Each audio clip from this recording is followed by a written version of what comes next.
Boy, you can almost pick out the color of horse through that. I tell you, it's, thank you, August, so much.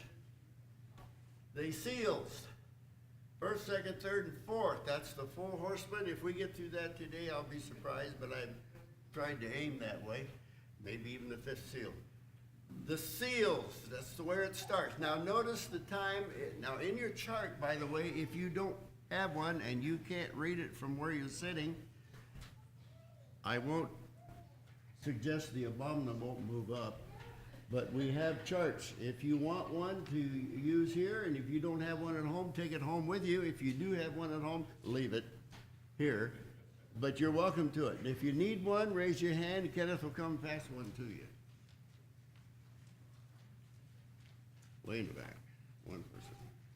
Okay, very good. You can see that we've tried to make it so you can see it from where you're sitting. Pretty much. Some of the smaller print's going to be hard to see. I know that.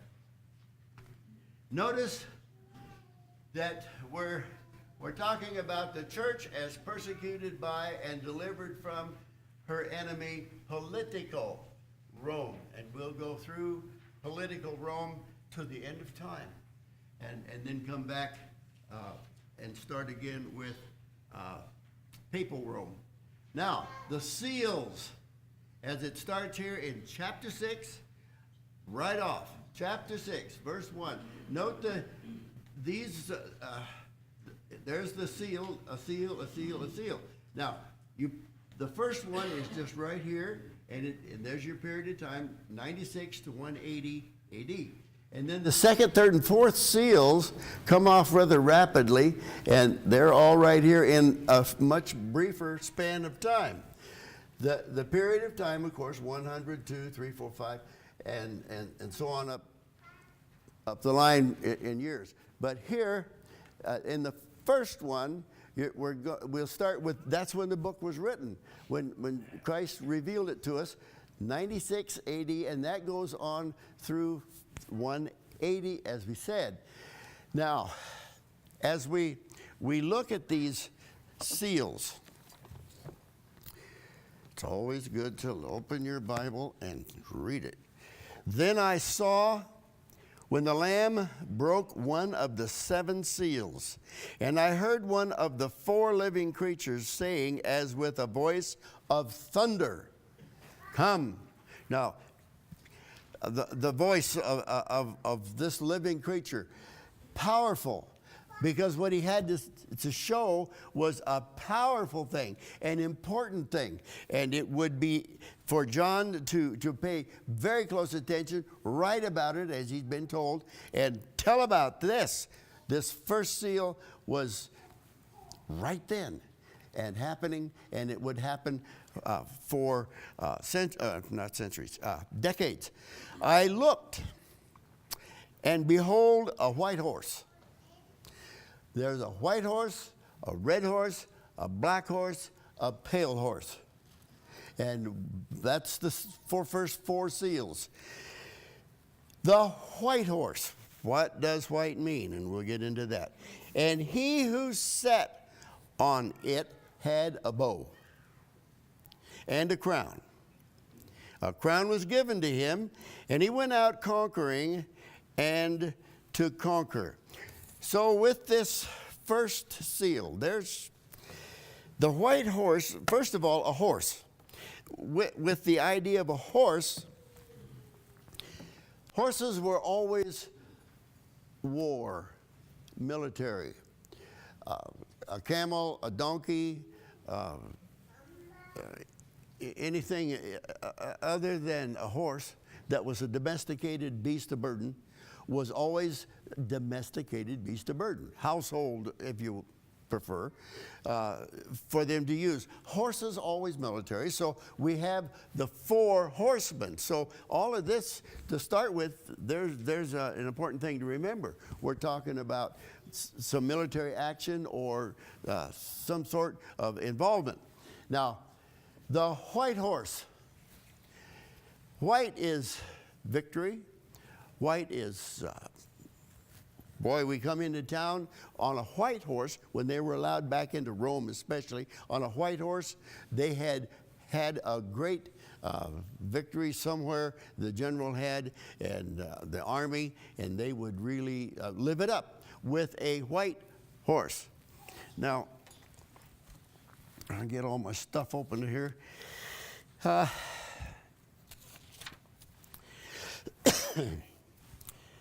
And please excuse the cough. I've been told by people that have this crazy cold it's going to be a little bit, but we're getting over it. I'm feeling much better. All right.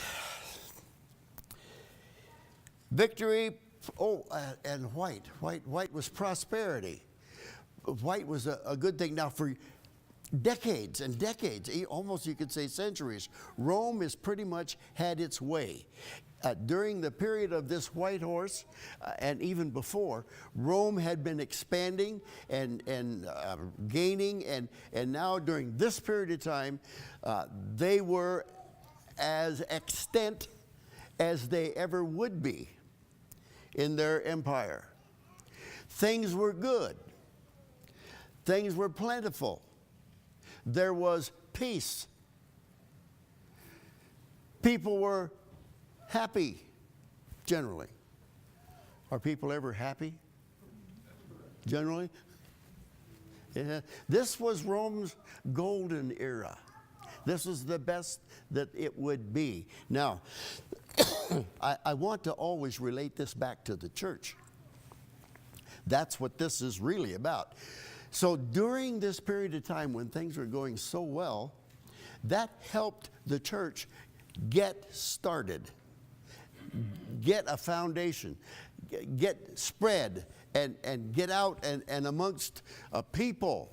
That's what Christ came for. Not just the Jews, that's where it started. But because Rome had such an area under its control, and things were controlled, then things were going quite well. So this white horse was important because things were going so well.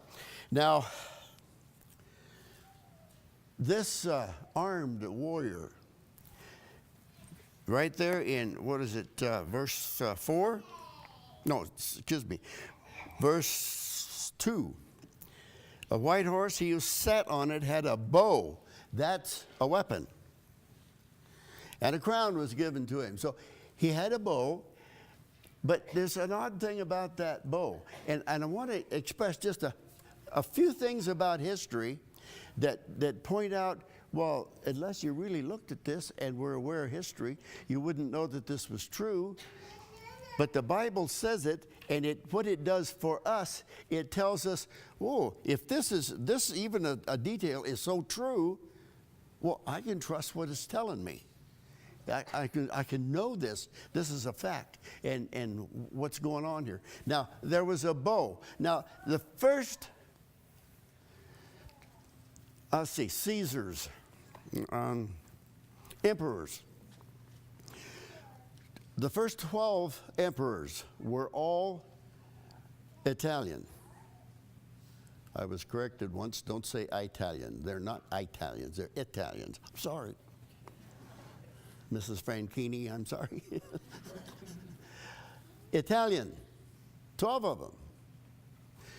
And then came what are called 5 good emperors also, but they were different.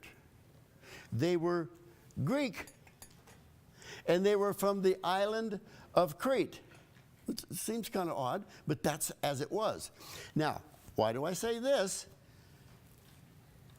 He had a bow. The Italians had sword. They had that short, broad sword, double-edged sword. It's even mentioned in the Bible. And that was their weapon, and they also had a javelin that they would sometimes use also for a little longer distance, but not a bow. A bow was used by the Greeks on Crete. This guy, riding this white horse, had a bow, and that has significance. And the 5 good emperors, they're called, had the bow and given a crown. This rider who rode this horse this length of time, this rider was the ruler, and the Roman Empire was under the crown. And everybody knew that, and things were settled. Things were so that they did not have the fighting and so forth that would oftentimes come in an empire. He went out conquering, and to conquer, I mentioned that this was the greatest extent of the Roman Empire. They conquered, and they went out conquering, and to conquer. That was their purpose, and they really were successful at it. And if you study much history, you see how far they went. Now these good emperors, Nerva, Trajan, Hadrian, and there were 2 Antonius brothers made up the 5. Now, with up here, I believe it tells us. Oh yeah, the Nerva, the Antonines had control, and they really did do a good job, and it did help the church to get established this far. Now, I'm not saying the church was not ever given a hard time by the Roman Empire. Yeah, sure it was, and some really hard times. But the church could go, and the church could get established in a lot of areas because of the control, because of this white horse and the fellow, the emperor or emperors that rode that horse. All right, and like I say, they were Cretans. Anything else here? Oh, I think that pretty well covered that. That's the first seal. Notice the age down here on the bottom of the chart. It takes in that period of time from about 90 or 96 to 180. And now the next 3, second, third, and fourth, all come in a shorter span of time. So you want to be in history. Watch for that. All right, the next seal. And when he broke the second seal, I heard the second living creature say, "Come." And okay, that's good enough. And another, a red horse this time, still a horse, a red one, went out, and to him who sat on it, it was granted to take peace from the earth, and that men would slay one another, and a great sword was given to him. We have closed out that first seal. We have closed out the white horse time, and things have definitely changed. A red horse. What does a red horse tell us? Oh, times are going to get tough. What it says, the red horse went out, him who sat on it, it was granted to take peace from the earth. Now, with the 5 good emperors, the last one, one of the Antonines brothers, had a son. His name was Commodus. And that guy, well, he started the red horse era. He started out fairly well. That's kind of a stretch, but we'll give him that much, for 3 years. And after 3 years, someone got really tired of him, tried to assassinate him. That pushed the old boy over the edge. He was, after that, well, we say he was suspicious. Well, yeah. But more than that, he was paranoid. and he made things absolutely vicious, rough for everybody. They finally did do him in. But in the meantime, it was tough for another 10 years until he was gone. But from that time on, peace was taken from the earth. And they went into a period of time, let's see, I think it was 92 years, a period of peace was gone.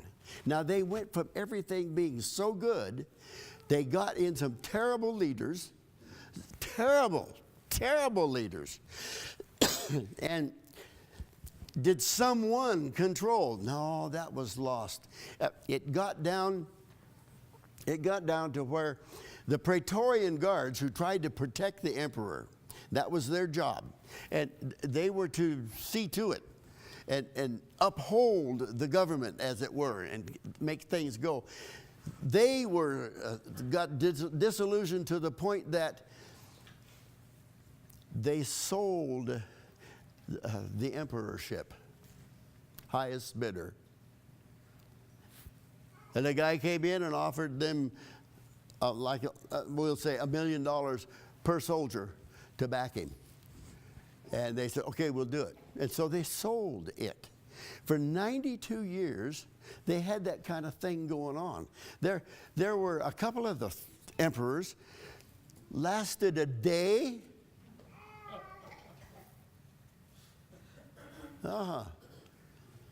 Yeah, well, how did your emperorship go? Well, the morning wasn't too bad.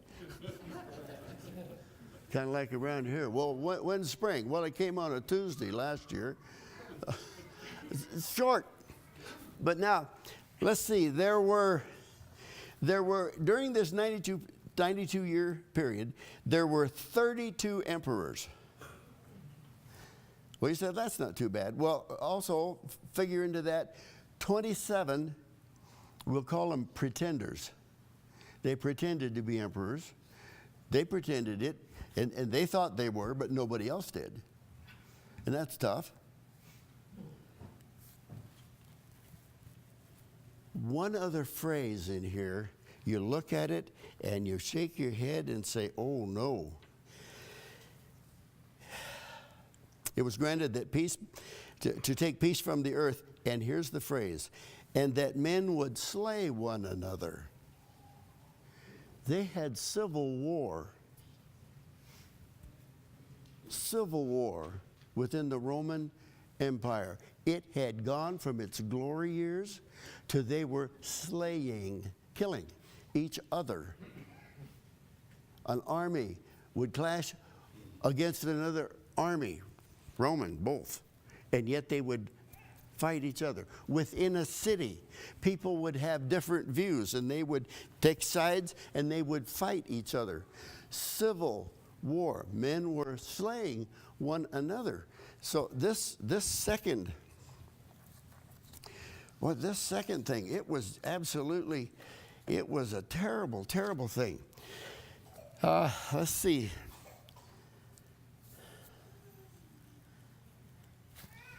All right. The second seal, second living creature, red horse. Peace was gone. A great sword was given to the one who rode the horse. And I think the great sword, I think that's because it's the Praetorian Guard. They were the ones with the sword, and they were the ones who decided who was going to be emperor when. And I think that's what that is talking about. It could be other things, and there were other suggestions in some of my reading. But I think we'll just go with that. Verse 5, when he broke the third seal, I heard the third living creature saying, come and see. I looked, and behold, a black horse.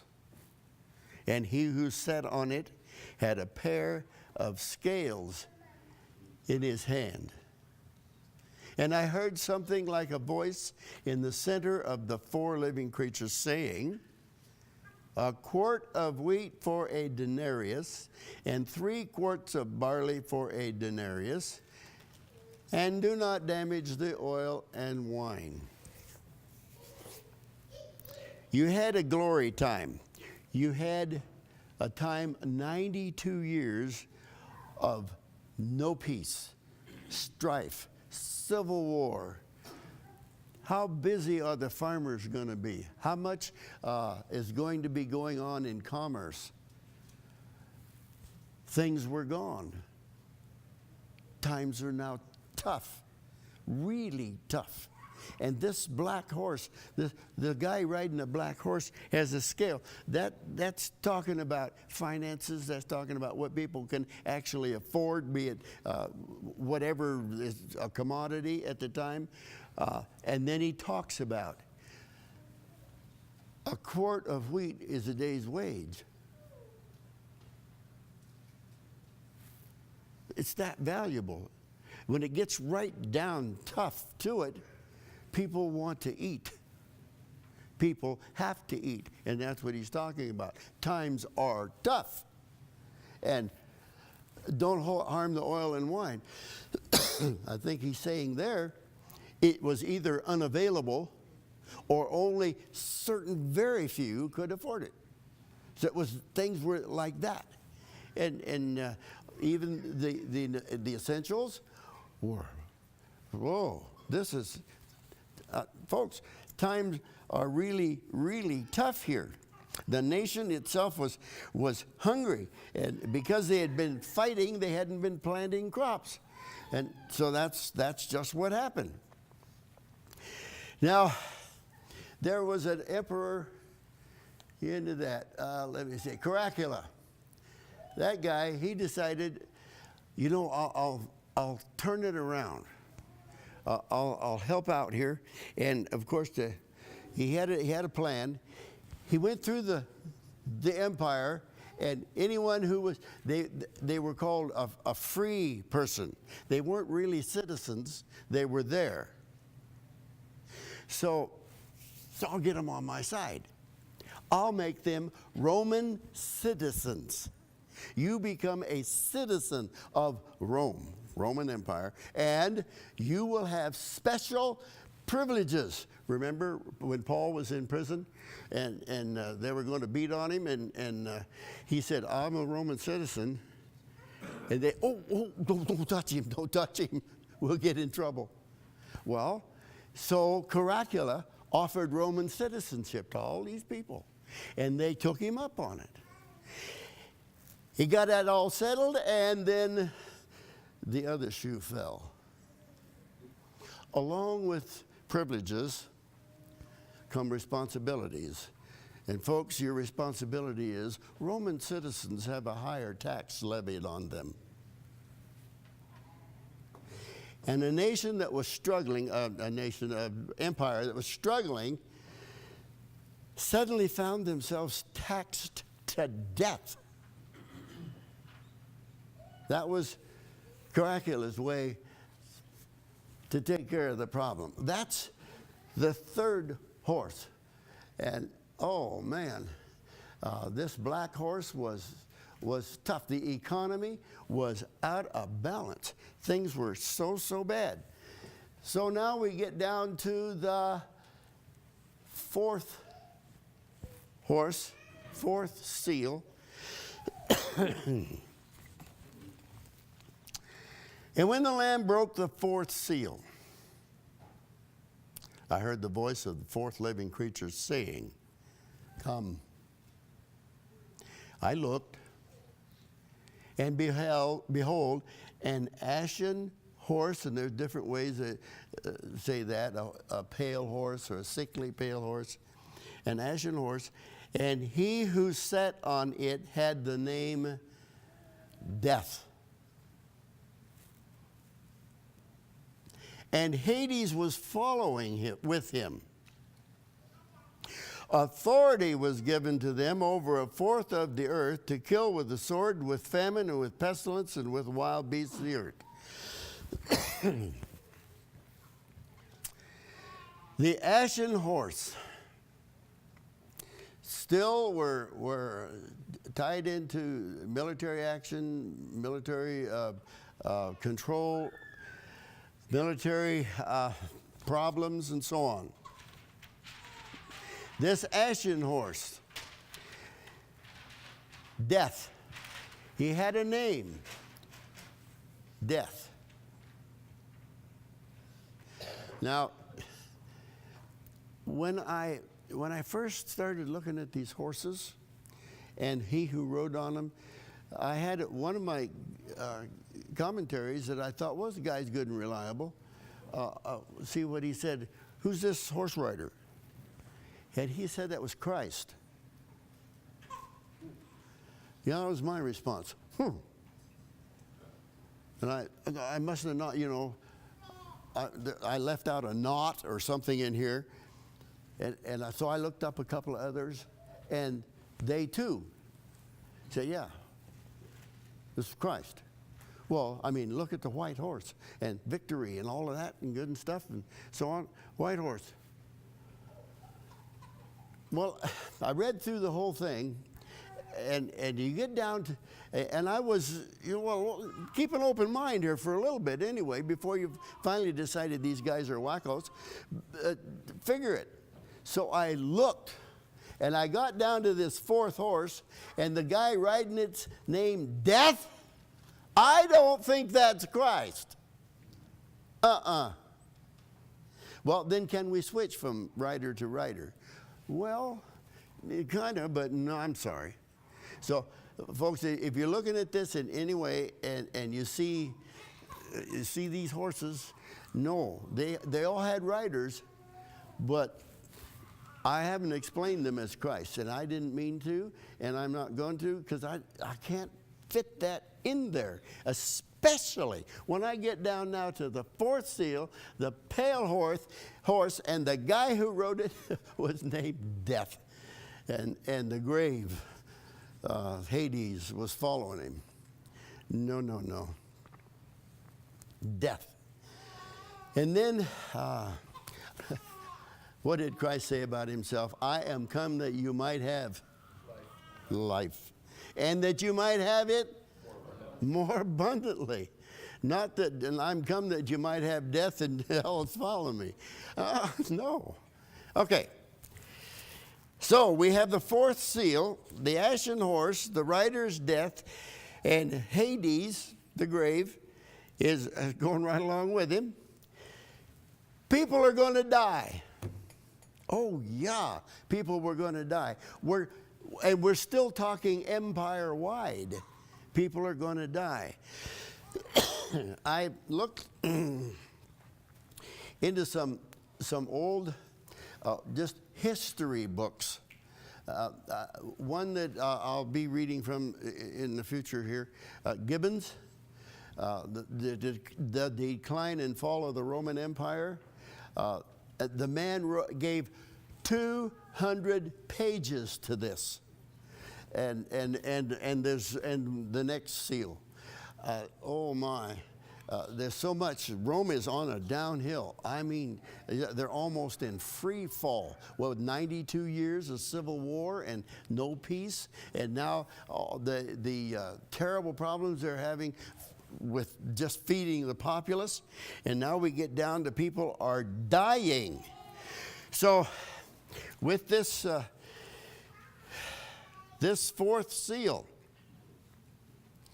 ashen horse, death, the grave, and authority was given over death and the grave, that's to them, over a fourth of the earth. Now the earth, when we're talking about here, this is the Roman Empire. A fourth of the Roman Empire.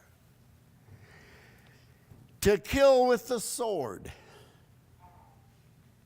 Fighting is still going on. The horse is involved, the military, and with the sword. People are killing each other, and I can't imagine you had to have a soldier's uniform on to kill somebody. People were just killing each other.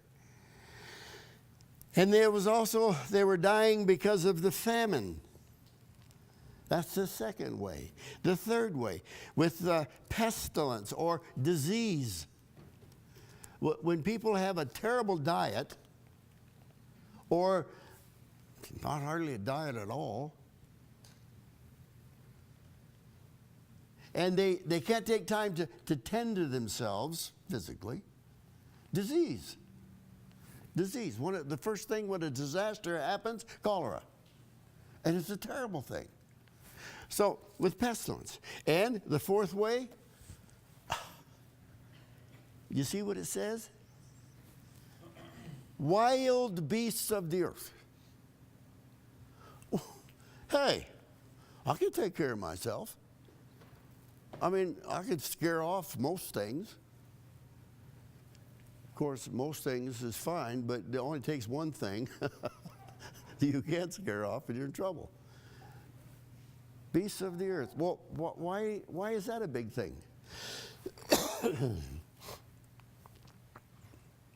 Okay, we go to Gibbons and get some facts and figures that he brought up. Now, as a consequence to the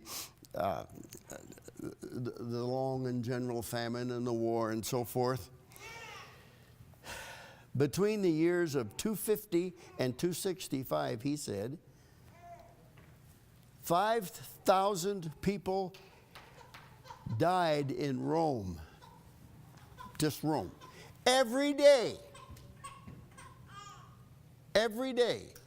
Now, it doesn't limit it in the scripture to Rome proper. It's the nation. It's the empire. And instead of just Rome, you look at the entire empire, and it says a fourth. History shows there were entire cities and areas that were depopulated.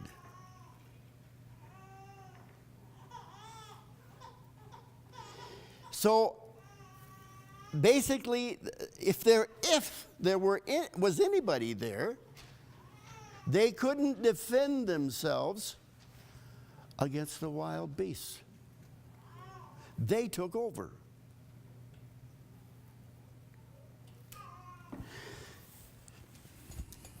Beasts weren't fighting each other, and they gained in population.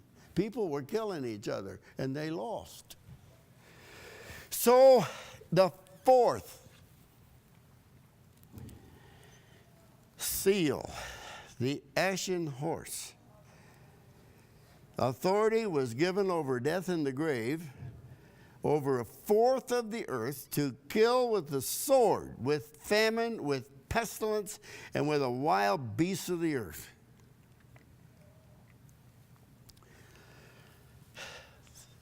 These four seals,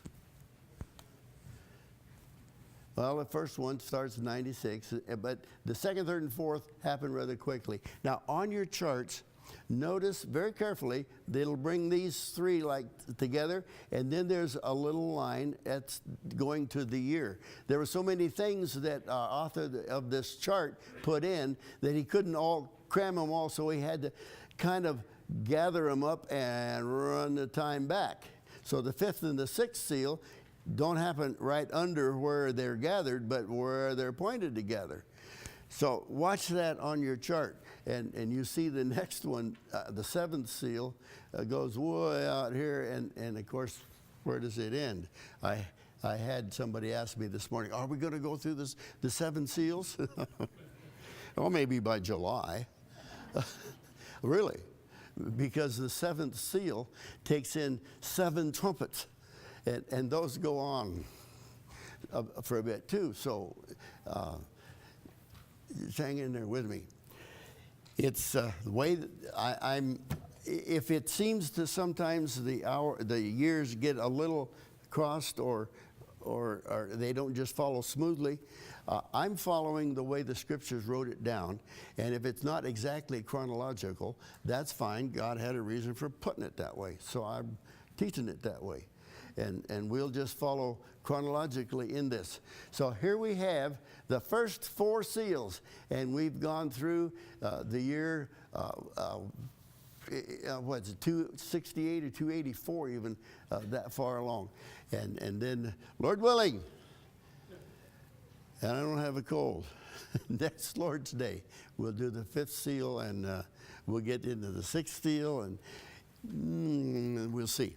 Thank you so much this morning.